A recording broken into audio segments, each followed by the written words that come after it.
Kanchipuram వకుడా silks నాణ్యత మా ప్రాధాన్యత. మదీనాగూడ, మియాపూర్, హైదరాబాద్ లో త్వరలో శుభారంభం. ఎస్ఎల్బిసి సొరంగం వద్ద రెస్క్యూ ఆపరేషన్ కూడా సహాయక చర్యలు కూడా ఇంకా కొనసాగుతున్న పరిస్థితి. ఈ రోజు 18వ రోజు.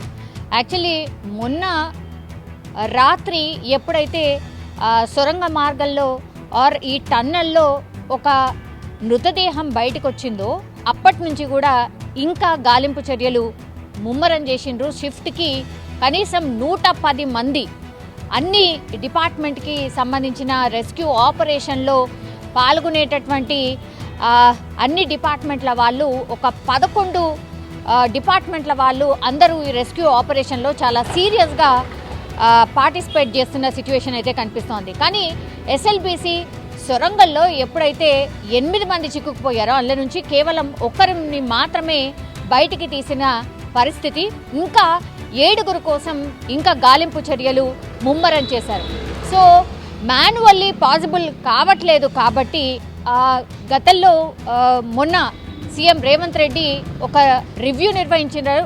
ఎస్ఎల్బిసి టన్నల్ని లోపల చూసిన తర్వాత ఈ రెస్క్యూ ఆపరేషన్ని ఎట్లా స్పీడప్ చేయాలి, ఇంకేం చేస్తే బాగుంటుంది అనే సజెషన్లో భాగంగా రోబోలను కూడా ఇందులో ఇన్వాల్వ్ చేయండి. రోబోల ద్వారా కూడా మనం ఇంకా ఈ రెస్క్యూ ఆపరేషన్ని ఏమైనా స్పీడప్ చేయొచ్చా అని అధికారులను అడిగినప్పుడు వాళ్ళు రోబోలను కూడా ఇట్లా ఈ టన్నల్లో ఇంకా మిగతా 7 బయటకు తీయడానికి మనం ఉపయోగించవచ్చు అన్న ఒక థాట్ ప్రాసెస్లో భాగంగా సీఎం రేవంత్ రెడ్డి సూచన మేరకైతే ఈరోజు టన్నల్లోకి అన్వీ కంపెనీకి సంబంధించిన అన్వీ రోబో బృందం ఎస్ఎల్బిసి టన్నల్లోకి రోబోను తీసుకొని వెళ్ళడం జరిగింది. ఈ రోబో ఏం చేస్తుంది అనంటే ఎగ్జాక్ట్లీ ఇప్పుడు మొన్న ఈ డాగ్స్ని తీసుకెళ్లిన తర్వాత ఎక్కడ ఈ 7 ఎక్కడున్నారు అనేది కనిపెట్టడం జరిగింది. దాన్ని పాయింట్ D1, D2గా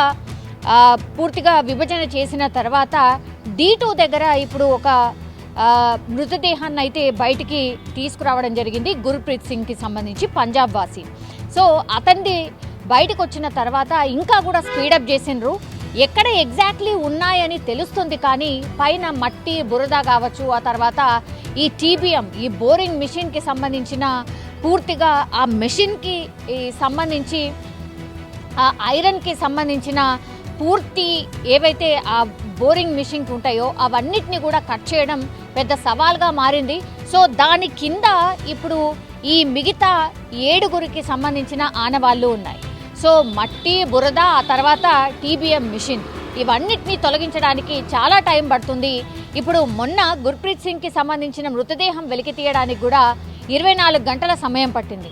ఇప్పుడు ఎగ్జాక్ట్లీ ఈ 7 ఎక్కడైతే చిక్కుకుపోయి ఉండేనో ఆ TBM మిషన్కి ముందు భాగంలో కేవలం ఈ 14 కిలోమీటర్ల దగ్గర ప్రమాదం జరిగింది. ఆ ప్రమాదానికి కేవలం 50 మీటర్ల మధ్యలోనే ఈ మిగతా 7 చిక్కుకుపోయారు. కానీ ఆ లోపల మట్టి బురద, ఆ తర్వాత పూర్తిగా ఈ TBM మిషన్ ఉండడంతో వీళ్ళని వెలికి తీయడం చాలా కష్టంగా మారిపోయింది. అందుకనే రోబోలను ఈరోజు తీసుకొచ్చి రోబోల ద్వారా ఇంకా ఏమైనా ఫాస్ట్గా ఈ పనులు స్పీడప్ చేయొచ్చా, ఆ తొలగించే ప్రక్రియను స్పీడప్ చేయొచ్చా అనే ప్రయత్నం కూడా ఈరోజు జరగబోతోంది. ఒక బృందం అయితే టన్నెల్ లోపలికి వెళ్ళింది. ఎప్పుడైతే ఈ మిషన్కి సంబంధించిన వర్క్ జరుగుతుందో ఆ పైన పెచ్చులు ఏవైతే ఉంటాయో అవి కూడా ఊడిపడుతున్న సిచ్యువేషన్ అయితే కనిపిస్తోంది. లోపలికి ఎక్కడైతే రెస్క్యూ ఆపరేషన్ జరుగుతుందో అక్కడ ప్రాపర్గా కూడా ఆక్సిజన్ అంతగా అందట్లేదు అనేది కూడా ఈ రెస్క్యూ ఆపరేషన్లో పాల్గొన్నటువంటి వాళ్ళు చెప్తున్న సిచ్యువేషన్. సో వాళ్ళు కూడా వాళ్ళ ప్రాణాలని రిస్క్ చేస్తూ ఈ రెస్క్యూ ఆపరేషన్ని ఫినిష్ చేయాలని దృఢ నిశ్చయంతో పూర్తిగా సీరియస్గా ఒక వర్క్ అయితే నడుస్తోంది. ఈరోజు రోబోలు లోపలికి వెళ్ళాయి కాబట్టి, ఒక బృందం రోబోని తీసుకొని లోపలికి వెళ్ళింది కాబట్టి అక్కడ ఇంకేమైనా పురోగతి సాధించే అవకాశం ఉంటుందా? ఎందుకంటే రోబోని ఇంకా లోపల్లాగా తీసుకువెళ్ళి ఆ మెషిన్కి సంబంధించి కావచ్చు, ఆ హెవీ వస్తువులు ఏవైతే ఉన్నాయో వాటిని తొలగించడానికి ఏమైనా ఉపయోగపడుతుందా అని ఒక ట్రయల్ అయితే చెయ్యబోతున్నారు. అందరూ అధికారులు కూడా దీన్ని పర్యవేక్షిస్తున్నారు.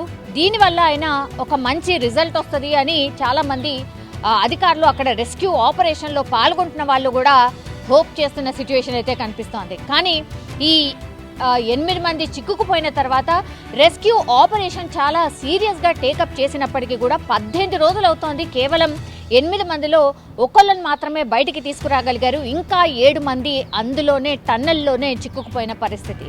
సో చూడాలి మరి రోబో లోపలికైతే వెళ్ళింది. ఆ తర్వాత ఈరోజు ఆ బృందం రోబోను తీసుకువెళ్ళినటువంటి బృందం ఏం చెప్పబోతోంది, అక్కడ లోపల ఉన్నటువంటి సిచ్యువేషన్ ఏంది, రోబో ఏం చెప్పింది ఆర్ ఏం కనుగొంది అనేది కూడా చూడాల్సిన అవసరం అయితే కనిపిస్తోంది.